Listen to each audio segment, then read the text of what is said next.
on to the press briefing. We will have a photo session call first. A photo call first.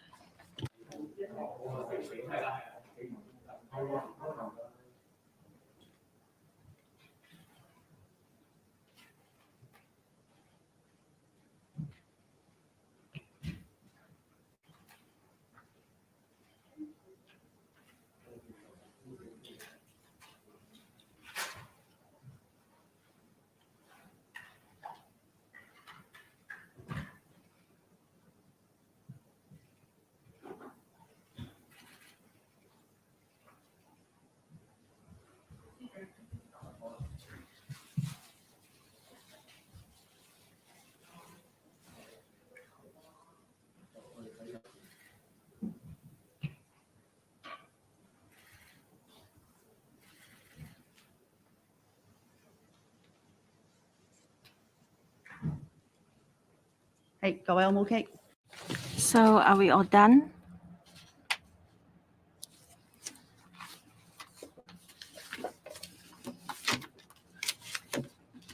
Please be seated. Accompany the Financial Secretary, we have Mr. Christopher Hui, Secretary for for the Treasury and Financial Services, Ms. Kathy G. PS for SFT, and also Mr. Andrew Au, Government Economist. Mr. Chen, the FS, will say a few words first. Thank you very much for making available time to attend this PC. This morning, I appear in a video to deliver the latest budget to the Legislative Council. We continue to have counter-cyclical measures, and the budget will cost the government $170 billion. At this time of difficulties, I hope we can relieve the hardship of the public and provide support to SMEs. At the same time, we have to prepare for the post-epidemic economic revival and also create jobs for our people. Now, we've also made available resources for SMEs to deal with some of the development bottlenecks. Now, we are going to support all our effort to win the fight against the epidemic. We will relieve the hardship of our people as SMEs. We will render support to the struggling economy and foster post-epidemic economic revival. We're going to invest for the future by planning ahead for the medium and long-term development of our economy. Some of the measures may be more costly. Some are bold moves. Different tools will give different effects so that I hope we can have an all-round approach. Now, if there is any overarching principle, I think we are trying to help in a very sophisticated and focused manner to lessen the harm caused by the doldrums as far as possible and to gather momentum for a future recovery. Now, the sentiments are weak, and the economic forecast for the first quarter is far from optimistic. We must stabilize the epidemic to stabilize the economy as well as people's livelihood. I've set aside $50 to $60 billion for our fight against the epidemic. The total commitment in the counter-cyclic measures are over $170 billion, together with growth in government recurrent expenditure and capital works expenditure. We expect that we can provide a 3% stimulus effect to our economy. I am sure that if we can survive this quarter, I'm sure the epidemic will be put under control and our economy will start to improve in the second half of this year. And the total GDP growth for the whole year is around 2 to 3.5%. It hinges upon, of course, when we can put the epidemic under control and also the strength of our economic rebound. The external environment, no matter whether we talk about the financial environment or geopolitics, well, the situation is tense and also complex, and any development there is going to affect us. Well, I would like to take questions now. All right, if you would like to ask questions, please raise your hands and I will pass you the microphone, and please identify the agency you represent. The lady in brown in front, I'm from TVB. Good afternoon. So it's decided that electronic consumption voucher will continue to be paid. Now, are you going to add more electronic payment facilities? If so, can members of the public choose to claim the voucher in another tool? Now, you are going to provide support to some designated sectors. So what are the criteria in choosing these sectors? In the unfortunate event that because landlords cannot receive rents for a few months, leading to financial difficulties, and you're worried that they're going to claim the government. Now, the deficit predicted will be $1.6 billion at the very beginning, but now it's revised to a surplus of $18.9 billion. What accounts for this discrepancy? And is there room for further relief measures? And you said that you're going to help SMEs, but according to the grassroots, these are not going to help their employment, and the concession in electricity or subsidy will only help the landlords and not our employers, and they cannot benefit from tax concession as well. So will you be more focused? Now, the total amount of consumption voucher to be dispersed will be $10,000.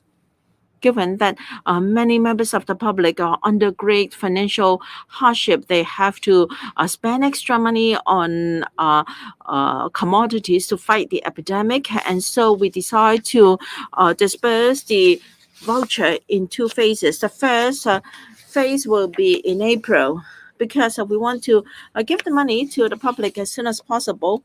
We have decided to use information registered for the consumption voucher last year. So in the first round, now depending on the store value take facilities or e-payment facilities you use, you will be receiving the voucher from the same facilities. And then in the summer, we will have the second round, and there will be people who reach the age of 18 by then. We don't have any information with them, and this newly qualified and registered persons and those who are not eligible for the first round but eligible in the second round will receive the voucher in the second round. So in the first round, the original 4 e-payment facilities will be used. In the second round, we will see whether there are e-payment facilities that are interested in the market, and if they are qualified, then they can be in to offer more choice to members of the public. And last year, because these e-payment tools wanted to compete for business, so they gave a lot of concessions and rewards for members of the public so that the voucher will be more effective. People can have more to spend on. And as for short-term protection for commercial tenants, now the idea is to legislate within the first 3 months of enactment of the legislation. The landlord cannot take legal action. Means such as closing down the shop, to apply for liquidation or winding up. Well, in the first 3 months, landlords are not allowed to take such legal action against the commercial tenants because we are really at exceptional times. The market is very quiet. Some shops, the smaller ones in particular, are operating in very dire situation. To help them to tie over the difficult period, my thinking is this. First, we should help them to lower their operating costs as far as possible. Second, we must allow them, give them more room for a cash flow.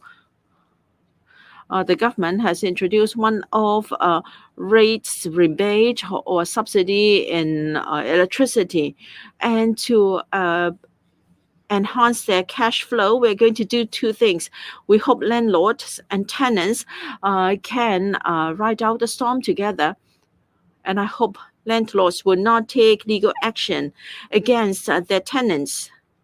And they can work things out by negotiation so that there is room for the two parties to negotiate and ride out the storm together.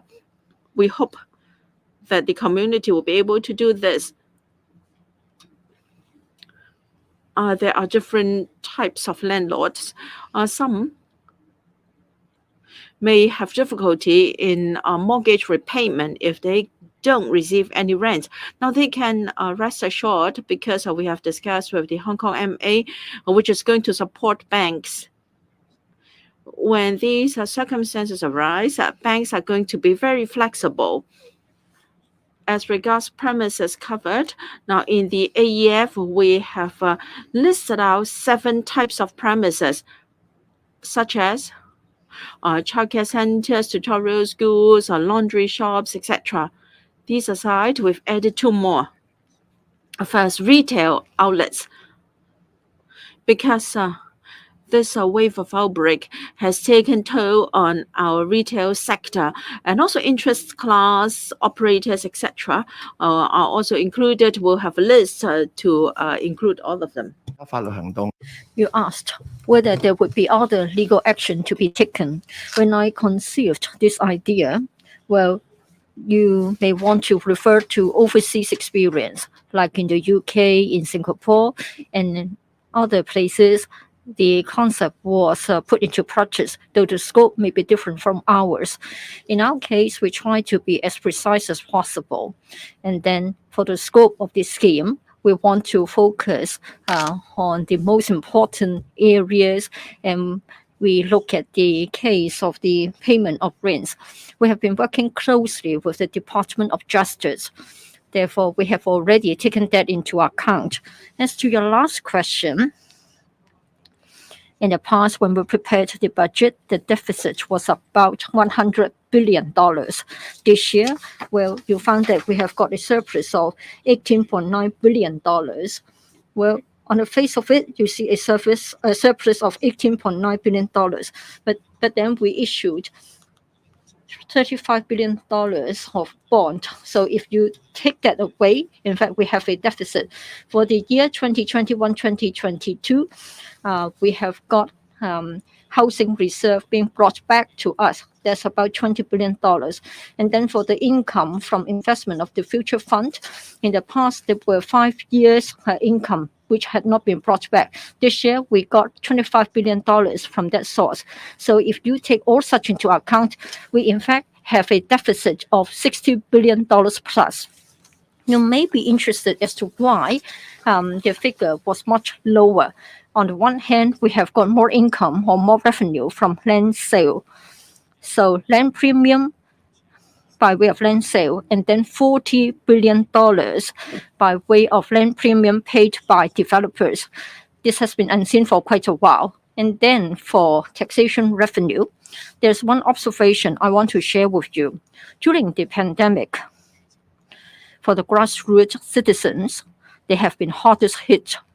I think you recall that the year before last, we had tax concessions for sales tax and profits tax. The cap was $20,000. This year, $10,000 being the ceiling.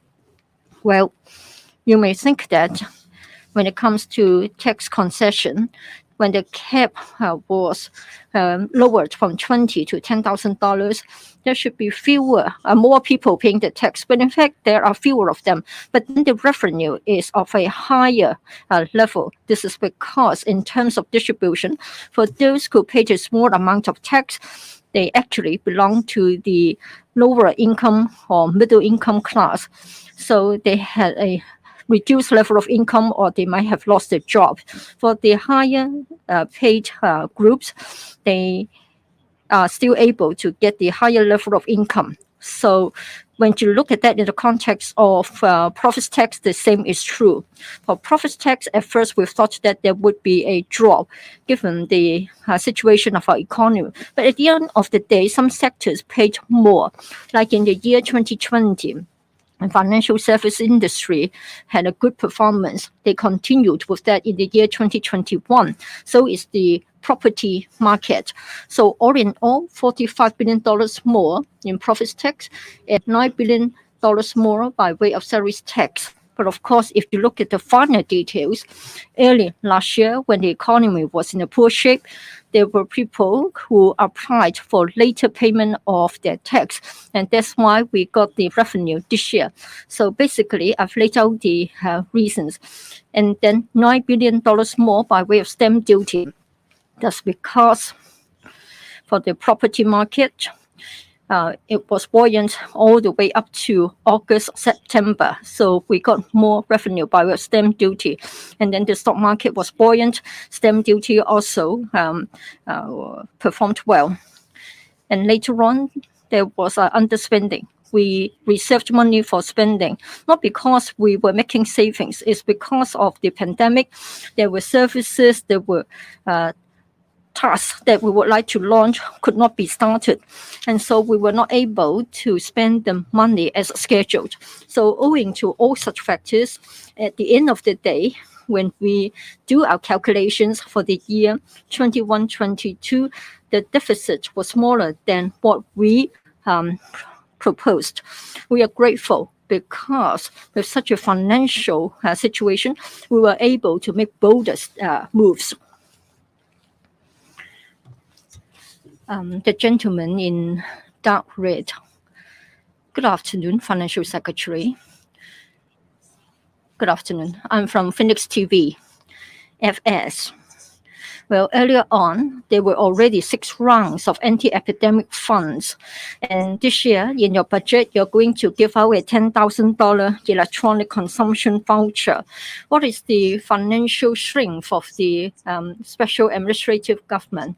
And are you in a position to give further mitigatory measures? And then for public housing, the waiting time has been lengthened to 6 years.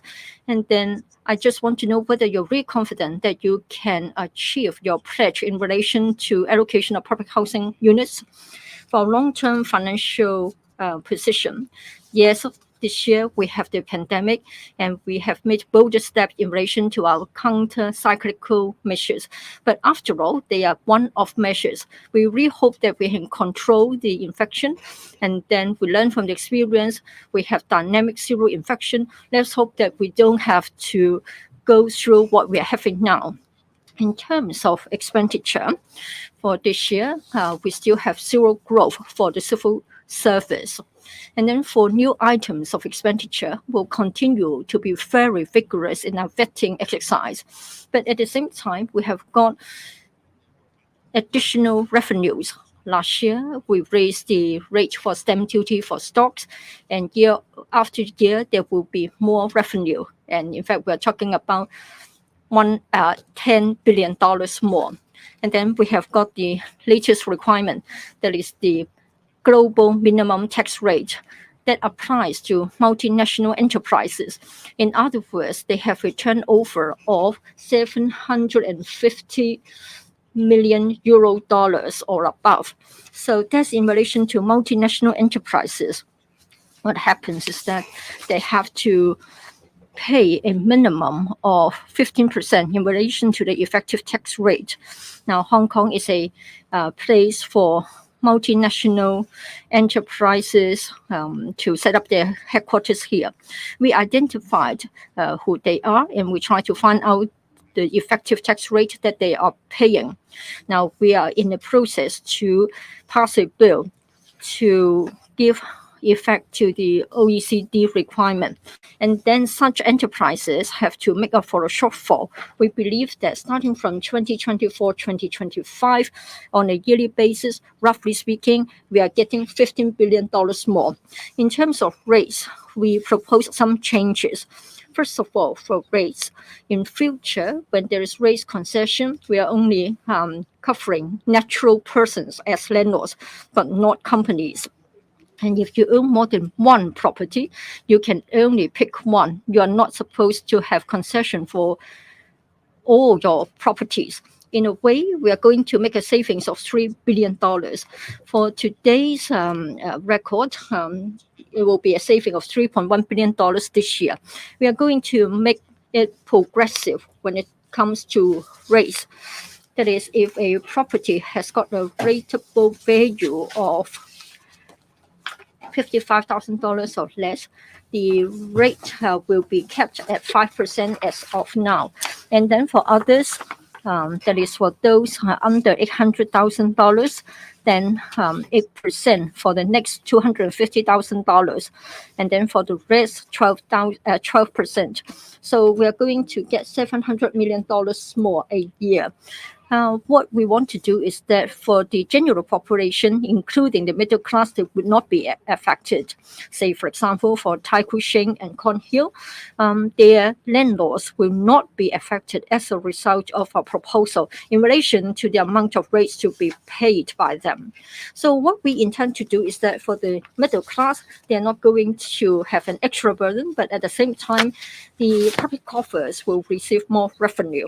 Now, of course, we have got a deficit this year, but then it will be a balanced budget next year. And further on, for our estimate, it will be also a surplus. But of course, we have yet to see whether there will be further one-off measures. So that's more or less what we intend to do. As regards flat production by the Housing Authority, now land identified will be able to produce 303,000 units in the coming 10 years. According to the Transport and Housing Bureau, about 1/3 of this amount will be delivered in the first 5 years and the rest in the second 5 years. Now, according to HA's progress, the total number of flats to be produced may not be greatly increased, but then in the budget, I have set aside $10 billion for the future development of the Northern Metropolis.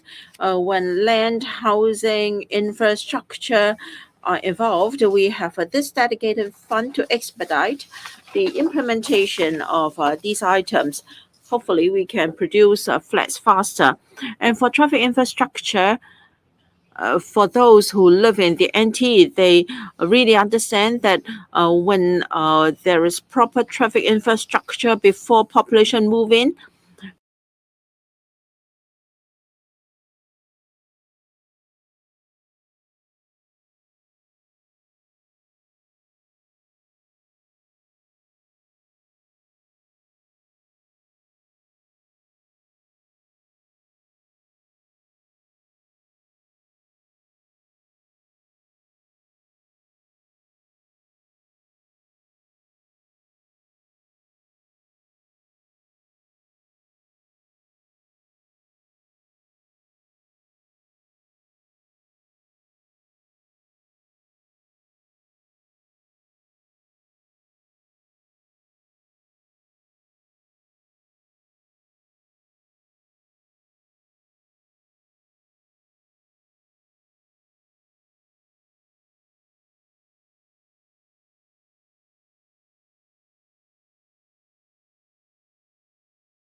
例如農界啦，同埋旅遊業咁樣啦。咁想問翻司長。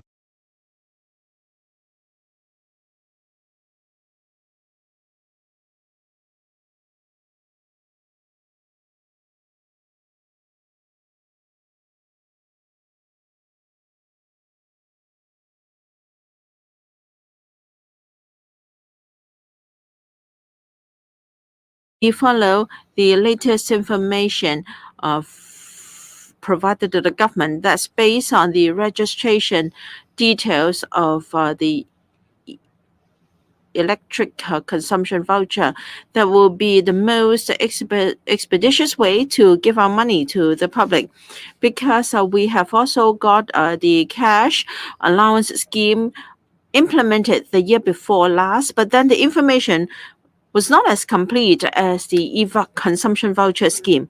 And we try to broaden the scope of the consumption vouchers as far as possible. People may want to spend the vouchers on daily necessities, for transport, for anti-epidemic items. They can all be used. So in terms of usage, the vouchers are not that different from cash. We want the money to be dispersed expeditiously and efficiently to members of the public. We are not encouraging people to gather. So we have lowered the threshold for the traffic subsidy scheme. Starting from May, the threshold would be lowered from 400 to 200. And we only do that in May. We only start to do that in May. As regards why we do not cover more sectors in the rental enforcement moratorium for tenants. Now, we want to be more targeted because we understand the retail industry has suffered. But if you look at the financial services industry and some sectors, they are faring quite well. They may not necessarily need this measure. Besides, we have to strike a balance.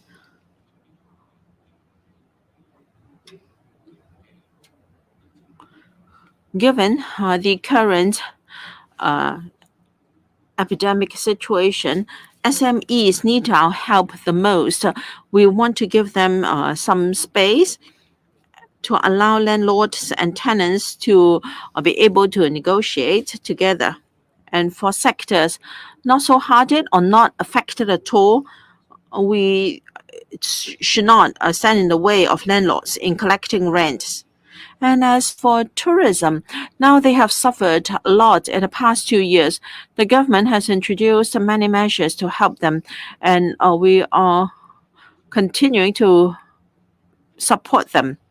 Part of the money for the tourism industry is for overseas promotion of Hong Kong. Some for e-tourism and heritage conservation. This is to allow the industry to continue to have jobs before we reopen the borders to other countries. And then this will make it easier or happier for members of the public to play or to spend the time.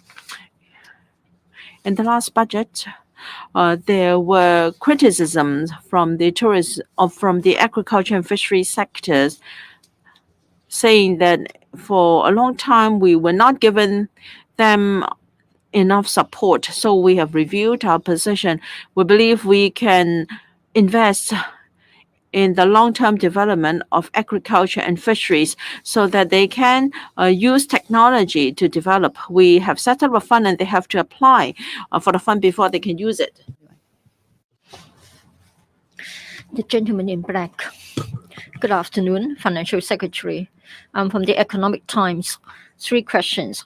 Now, the U.S. is increasing the interest rates and they're scaling down their easing measures. Well, what is your outlook on our property market? You have got concessionary measures in this budget, say, for example,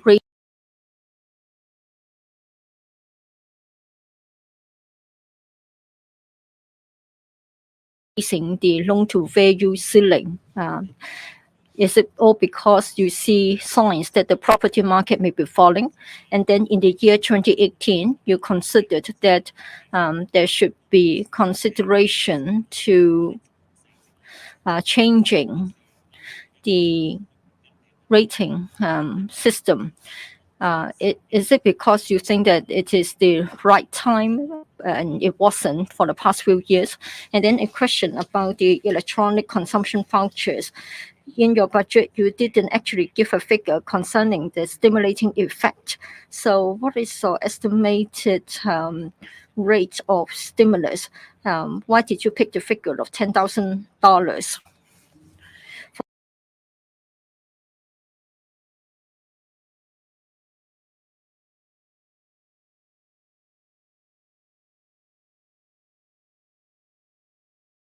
For the consumers, we believe that the stimulating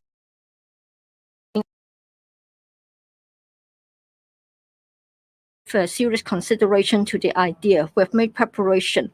We believe that it is now the right time. Now, if people buy property for his or her own use, they are subject to $100,000 for home mortgage repayment. Currently, we are having a similar arrangement for rental payments. In other words, for both landlords as well as tenants, the government is trying to give similar assistance. We would like to be a bit flexible about the mortgage repayment ceilings. We've been told that there were people who would like to buy property for own use, but they were not able to come up with a huge sum in the form of a down payment. They're able to cope with the monthly repayment amount. The year before last, we relaxed the ceiling once, hoping that the homeowners could get on the housing ladder if they could not afford the huge sum of down payment. Today, we would like to make a relaxation because we would like to meet the demands and the needs of the citizens. Secondly, we have to keep an eye on the market. We don't want, as a result of a relaxation, stir up speculation in the property market. The last time we carried out a sort of relaxation, as far as the timing was concerned, at that time the transaction volume increased, but then the prices were more or less stable.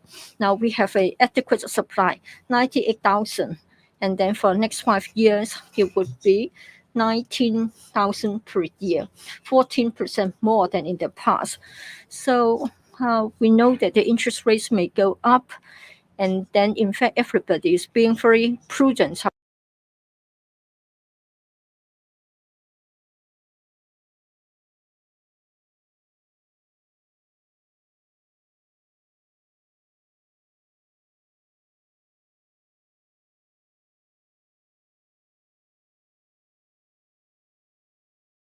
about the property. In other words, we don't think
nobody would have anticipated the rampage of the fifth wave of the pandemic.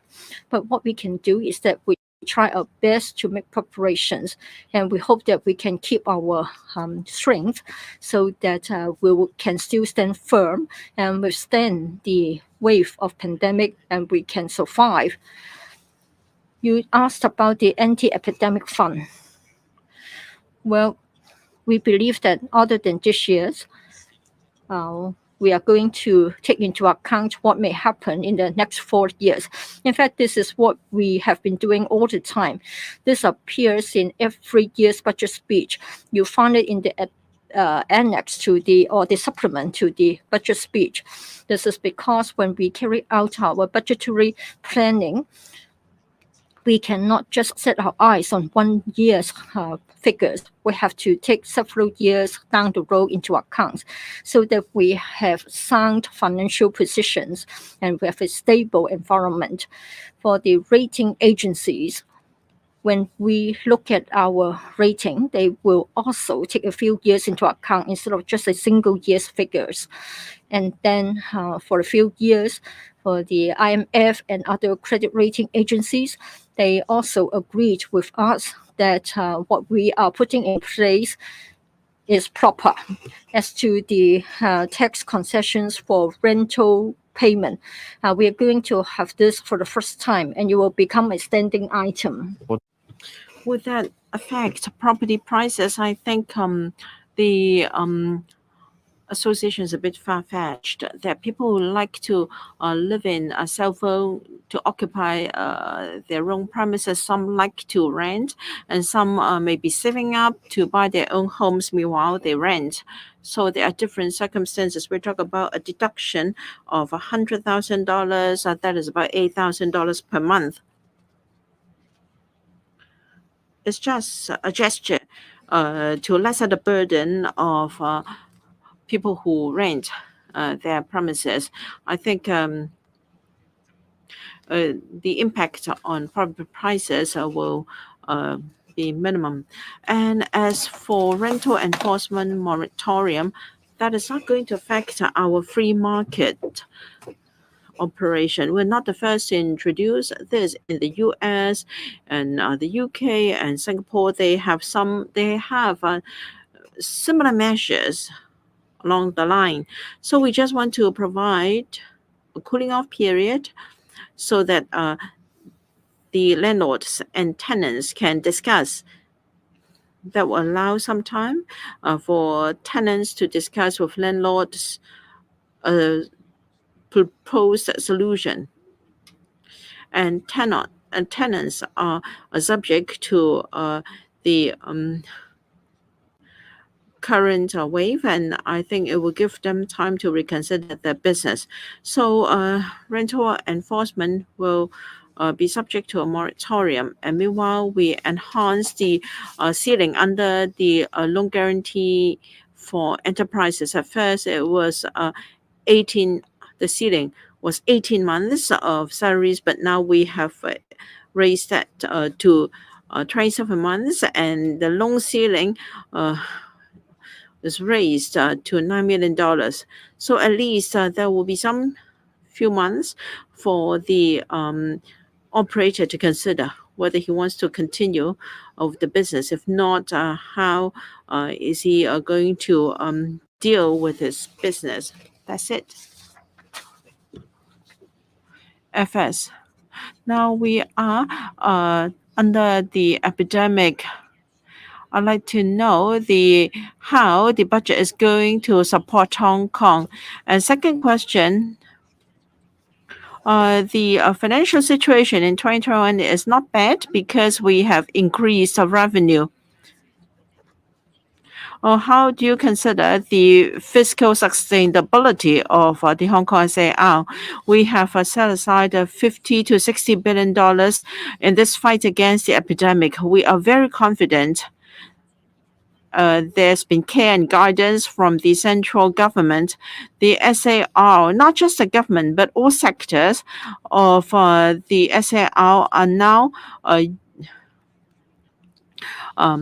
very united.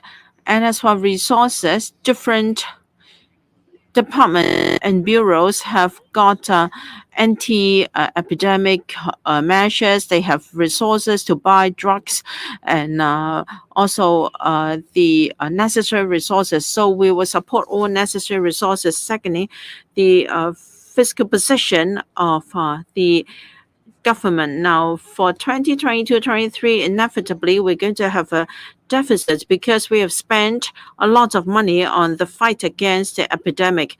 And for one-off measures, such as the electronic consumption vouchers and others, they are quite substantial. So in 2023, there will be a deficit afterwards. Now, we can learn from our past experience. If our fight against epidemic is successful, when there is no more epidemic, we can save our expenses to fight the epidemic. The economy will be better. We will be receiving more taxes. In the past couple of years, we have spent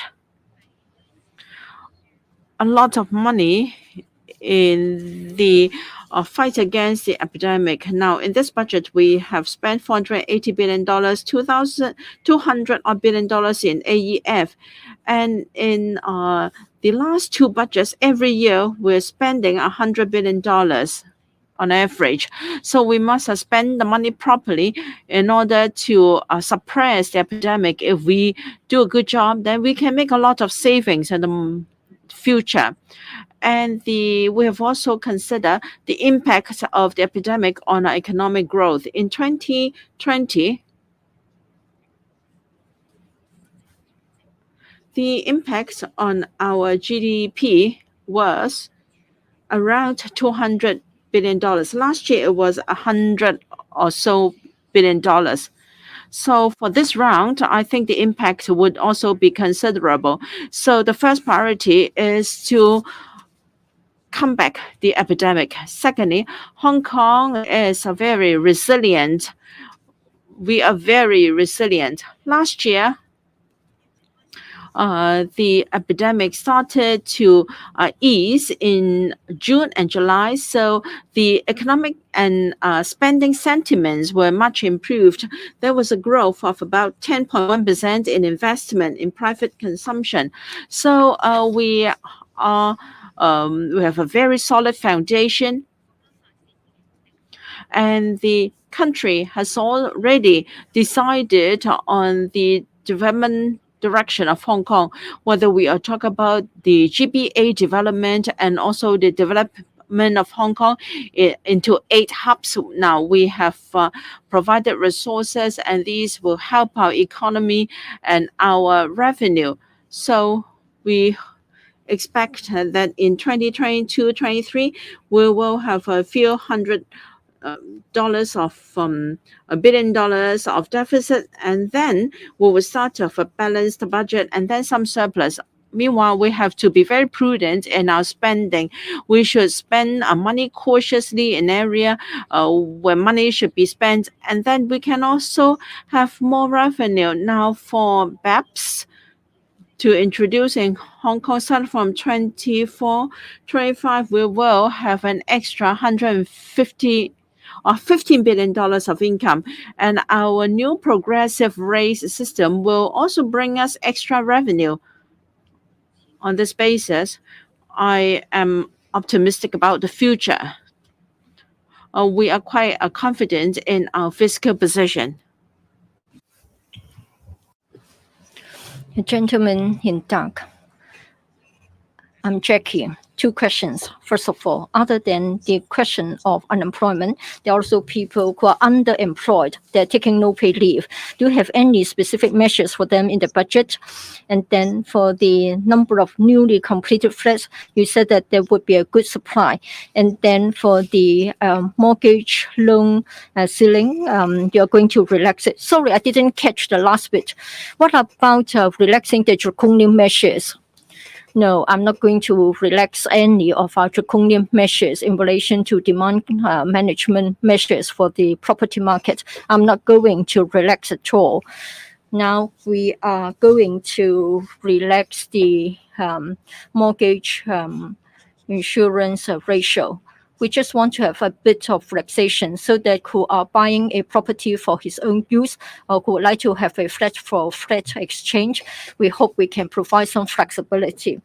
Given the market situation, I don't think our move will have a stimulating effect. Therefore, we believe that we can have some relaxation. Well, you talked about support measures for those who are underemployed. Well, on the one hand, we have got one-off measures in the budget for everybody. For example, we have the electronic consumption vouchers. And then for the 100% personal loan guarantee scheme for individuals. Again, we've talked to the Hong Kong Monetary Authority. When banks consider the applications, we urge them to be flexible. For those who have a reduction in their income, they should be given the right amount of assistance. Well, as to the question asked by this reporter, yes, we have been looking at the applications concerning the 100% personal loan guarantee scheme for individuals. We would like to help those who are unemployed, but then there are people who are casual workers or they may be losing their income. Banks are aware of this and banks can exercise discretion, hoping without jeopardizing the effectiveness of the scheme and without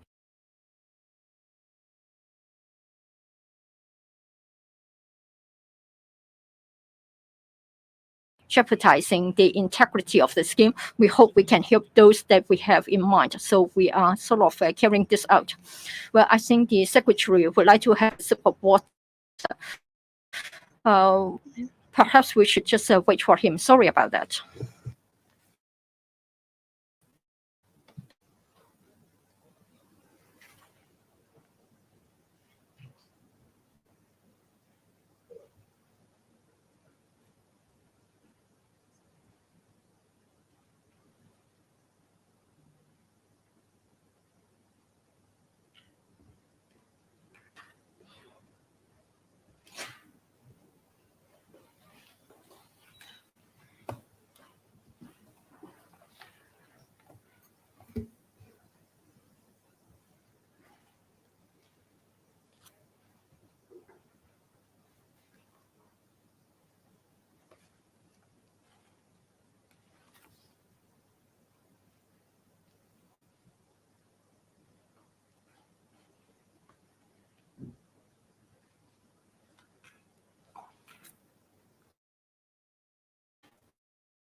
Well, could I ask a question about the future fund?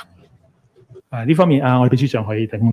I think our permanent secretary can provide a response. Would you like to repeat your question? I'm sorry about that. Well, for the future fund, I want to know how much has been brought back from the future fund to this year's budget. I think the amount should be $4 billion.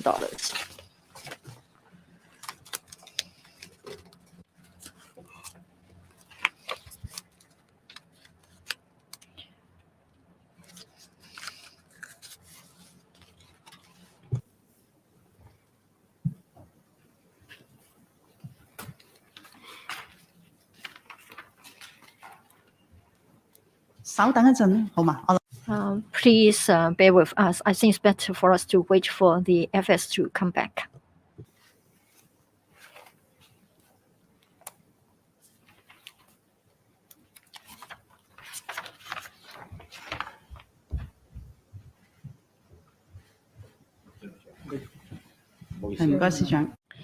Sorry about that. Let's continue. Please have a show of hands again. Yes. The one in the middle in red, the gentleman in red. Good afternoon, Financial Secretary. I'm from Ming Pao. 3 questions. First of all, would you like to tell the taxpayers that is about the expenditure incurred under the national safety law in the coming 5 years? Do you need extra money for that? And then for your estimated figures concerning the growth of our economy, do you have in mind that you can bring the infection under control in 2 months' time? It seems that we are sort of poorly prepared. You have got the pandemic for 2 years, but it seems that you haven't got much to say about the preparation. Only 400 more beds for the hospital authority. So in terms of your mentality, is it a matter of still waiting for the central government to help? Now, the CE said that we can earn the money back.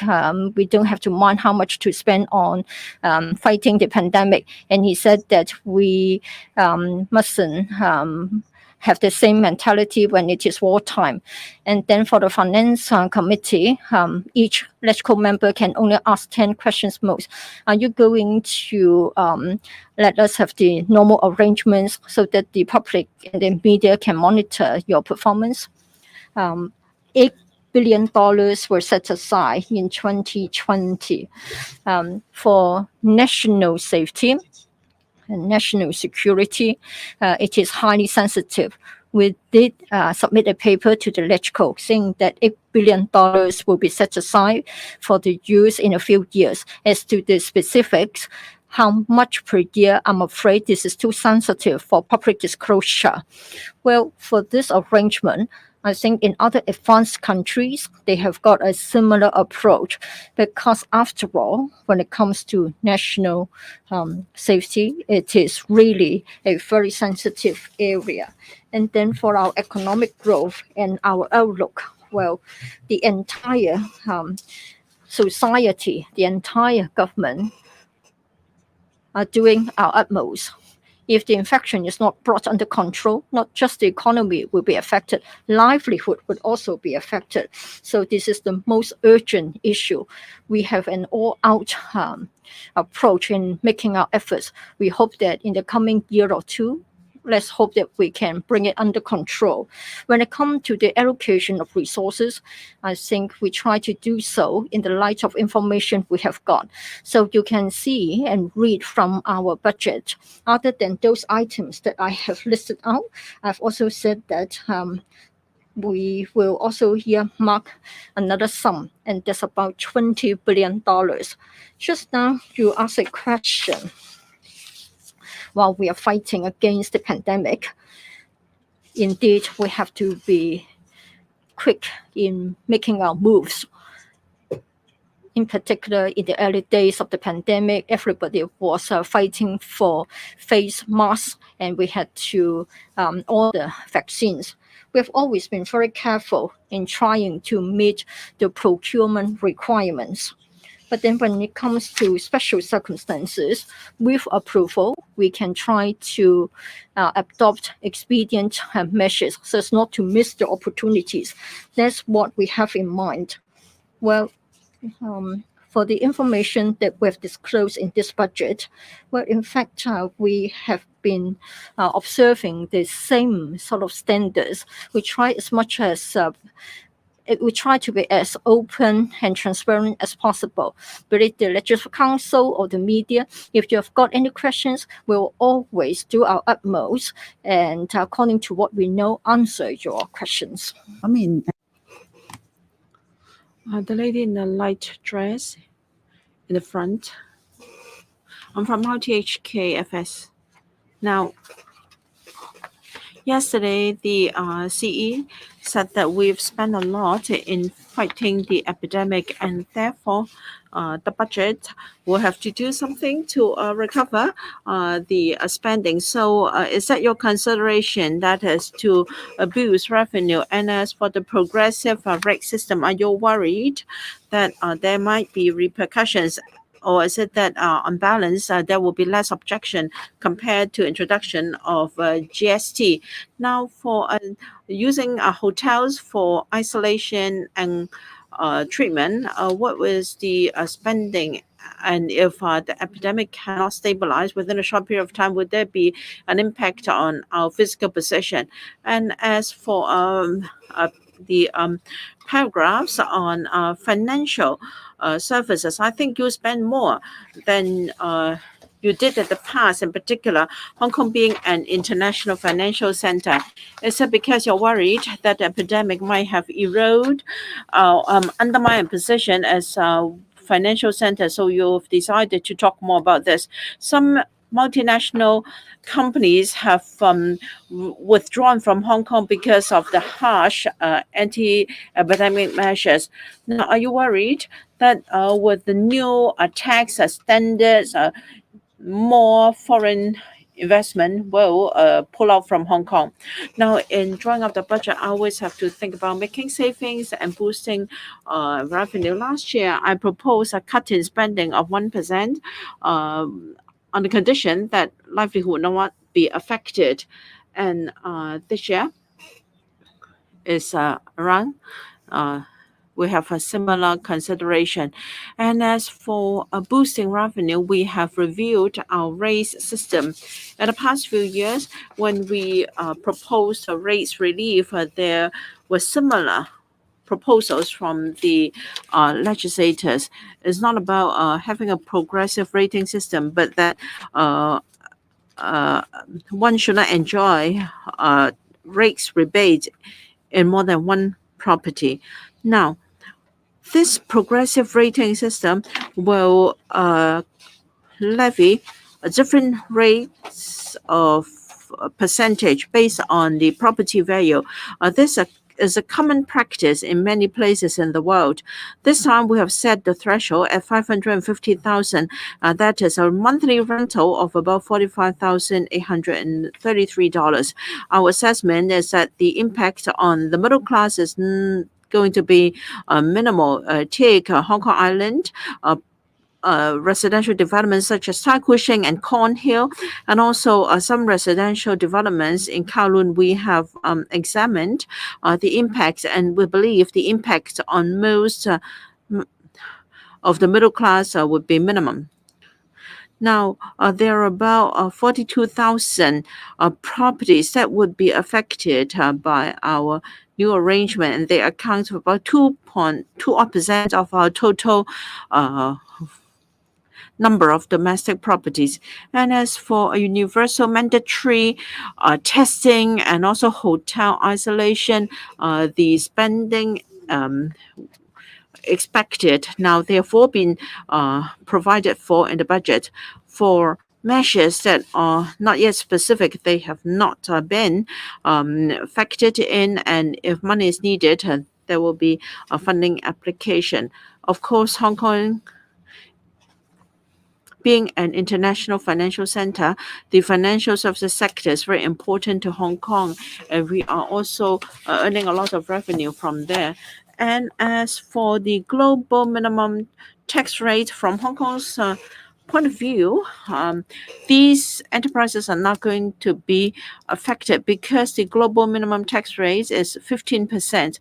For an entity paying 12%, that is less than 15%, who should be eligible to collect the balance. Now, it depends on where the headquarters is.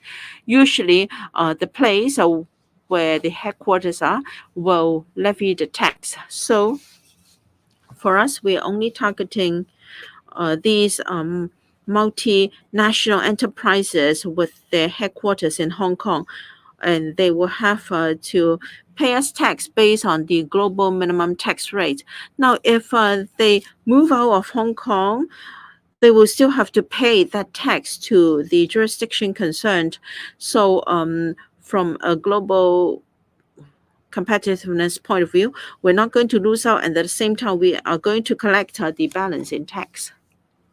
I'm from Hong Kong 01. Now you will issue the electronic consumption vouchers in April. If by then the epidemic has not eased, so will that affect the effectiveness of the vouchers?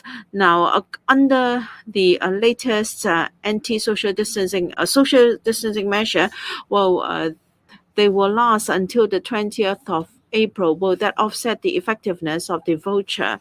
And for the rental enforcement moratorium, after 3 months, what if the tenants are still not able to pay the rent?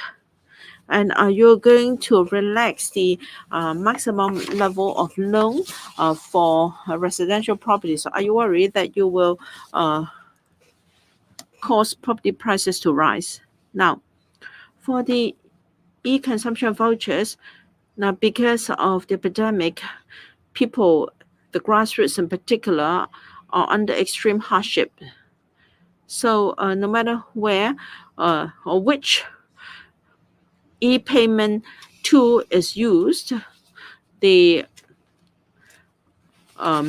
recipients can still use the money, and there is no need to spend money in a very short period of time, and therefore we're not worried about offsetting the effect of the voucher.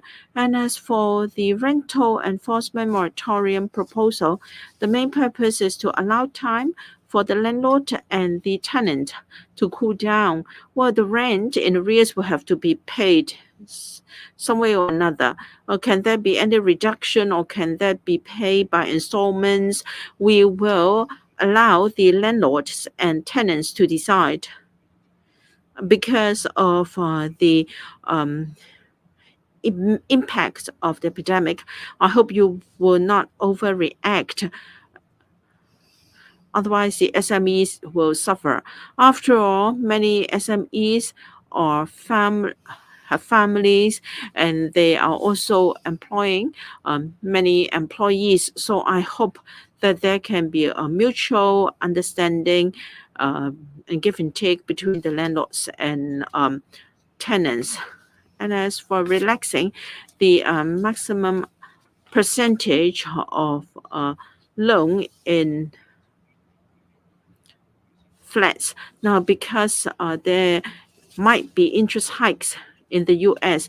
And as for the supply, in the coming 3 to 4 years, we expect to have 98,000 flats, the highest in recent years. And according to the rating and valuation department, in the coming 5 years, there will be 19,000 units to be completed every year, up 10% compared to recent levels in recent years. So we will relax the percentage of the mortgage insurance program. And because there may be people who can't afford the down payment but are able to repay the mortgage on a monthly basis, then they don't have to rush. They can take time, and I believe the possible impacts on property prices will be minimum.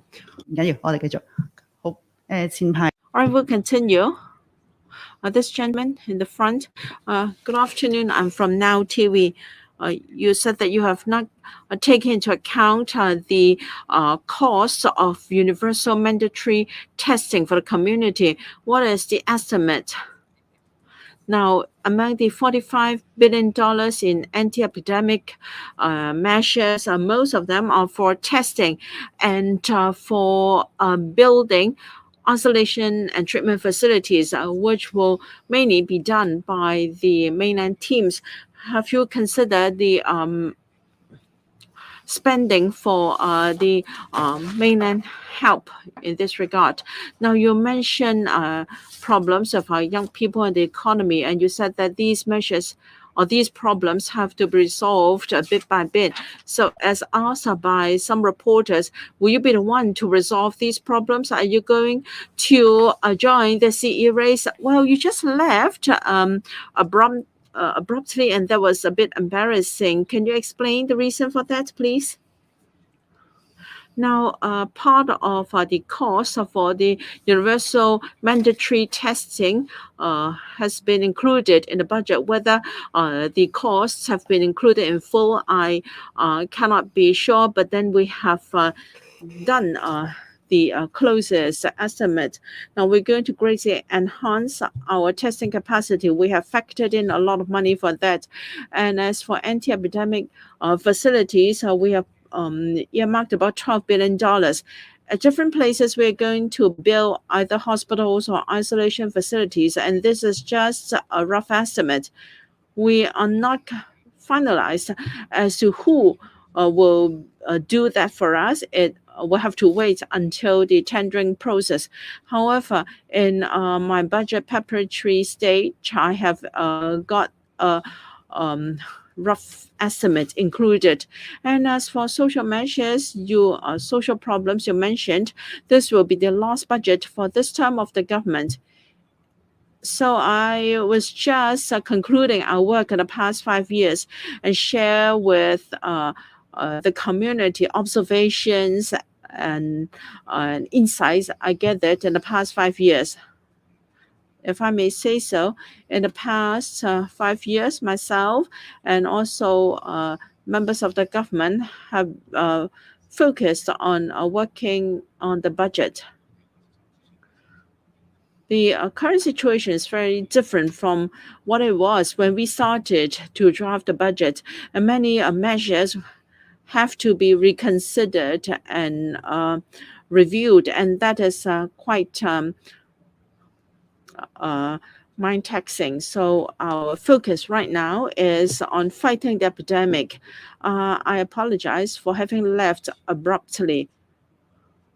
Well, I had too much water after the last program and before coming down, so my apologies. 係咁。 Final two questions. The lady in a light jacket. I'm from Oriental Daily News. In your budget, you talk about the SEF as well as the Hong Kong X. They will be reviewing the listing rules. Do you have any initial timetable? And what about measures to balance the risk of the investors as well as reviewing the threshold? And what about venture capital management measures? In the budget, we have said that in the coming year, we are going to invite the Hong Kong Exchange as well as the Security and Futures Commission to look at the following issue. There are R&D companies, especially those who are involved in advanced technologies. Sometimes, if we have breakthroughs, then it will be a story of success. However, at the initial stage, before they achieve any breakthrough, at different phases, they need capital so as to render support to their R&D efforts. Therefore, we believe that for such companies, they need to raise capital. Of course, they can get money from the private equity market, but then they can consider getting listed to raise capital from the market. So we just wonder whether we can do what we did in 2018, amending the listing rules for the biotechnology companies. Those companies are involved in the development and research of pharmaceutical products. They are pre-revenue, they are pre-profit, but then they might have already reached a particular landmark. In particular, for pharmaceutical products, they have to undergo different phases of approvals. So if you can tell people at which stage you are, even though it is still pre-profit and pre-revenue, if the information is clear, then the investors can still consider whether to buy the shares. So we're considering IPOs for such companies. who are involved in R&D in advanced technologies. We try to see if we can have something similar. For the Hong Kong X as well as the SFC, they are in the process of giving consideration to such a development. Well, we, as in the past, would like to ride on the opportunities. We want to clarify the picture. If it is feasible, we want to launch the project ASAP. Last year, there was the spec. It was around about May that we first mooted the idea. And then after the summer holiday, there was a proposal. We started consultation, and then it was launched in January this year. In the year 2018, when it comes to the enterprises with weighted voting rights as well as other relaxations, it was in year 2017 that we considered it. And then it took us just 9 to 10 months' time before we're able to launch them. We can't afford to lose time because there is keen competition among different financial services markets. All right, we come to the last question. The gentleman with a blue mask with eyeglasses. I'm from Ta Kung Pao. 3 questions for you, Financial Secretary. First of all, for the second half of the year, you expect the economy to revive. How confident are you about the revival in the second half?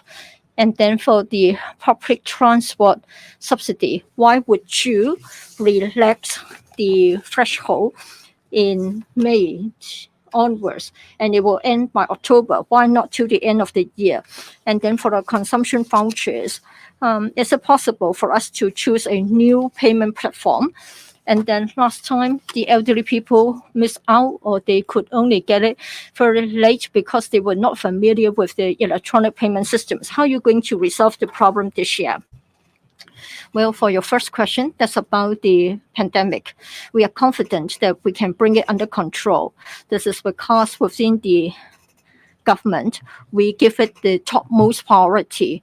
And I can see that we have seen concerted efforts throughout the society. Together, I'm confident that we can fight the pandemic. And then for the public transport fare subsidy scheme, it will only have the threshold lowered in May, but not earlier, because we encourage people to stay home. So it is not quite meaningful to have it done earlier. So we hope that by mid-April, we can bring the virus under control, and then we start the lowering of the threshold from May onwards for 6 months to October. For the consumption vouchers, you asked about the difficulties faced by the elderly people last time. Is that the question you asked? All right. For the difficulties identified, we have already gathered the information. And in fact, last year, within a short period of time, we set up a few centers, sending out outreaching teams to help the elderly people. And in fact, very soon, the problem was overcome. So we've learned from the experience. What we want to do is that we try to develop the details, hoping that we take a mile further and we can help the needy. Thank you very much. That's the end of today's press conference. Thank you very much. Sorry once again for staying away for a while just now.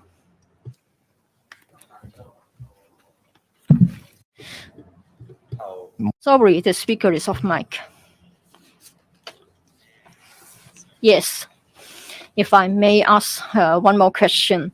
You said that you would like to help the SMEs, and therefore you would like to have the electronic consumption vouchers again. But then many SMEs do not have support concerning the payment methods. Only the link as well as other larger corporations that are well established can take advantage of the payment methods. So are the SMEs disadvantaged since they cannot sort of use the various electronic platforms, and so their difficulties cannot be eased? What about the police force? I know that they are going to have an expenditure of $1.28 billion, $500 million more compared with last year. In particular, for special uses, an increase of 93%. It's about the replacement of plants and equipment. Why has there been such a substantial increase? Now that order has been stored in the society. How come they need so much money? And then for healthcare, how much money will actually go to the hospital authority or those healthcare professionals who have been working very hard during the pandemic? And what about the cleaning workers, especially those who get infected and have to be isolated as a result of their participation in the anti-epidemic work? Are you going to compensate for the income loss? And what about their need to be isolated and quarantined? They're also part of our society. Well, SMEs and the consumption vouchers, I said that there would be two stages. First of all, now we're still in the midst of the pandemic. The grassroots in particular in the population are under huge pressure. They need money to tide over the difficult period. So what we want to do is to make use of the the data given by the previously registered persons. Last year, when we launched the consumption vouchers, 96,000 more merchants installed the electronic payment systems. I visited markets and other shops to have a look myself. And then the FGHD helped the market vendors as well as other storeholders to install such systems. So when compared with the time pre-consumption voucher era, many more have already installed the devices. You also asked a question about the expenditure to be incurred by the police force. Well, that's what they need on a recurrent basis. And in fact, when we vetted their proposals, we have been holding very vigorous standards. For the hospital authority, we are giving $70 to $80 billion by way of subvention. Not too long ago, the hospital authority also made an announcement in relation to adjustments of their allowances and subsidies to be given to their own staff. You also talked about the cleaning workers as to the support we give them. Well, in fact, under the Anti-Epidemic Fund 6.0, we have already covered them. Thank you. Thank you very much. 或者都差唔多啦，唔該晒。I think it's almost it. Thank you.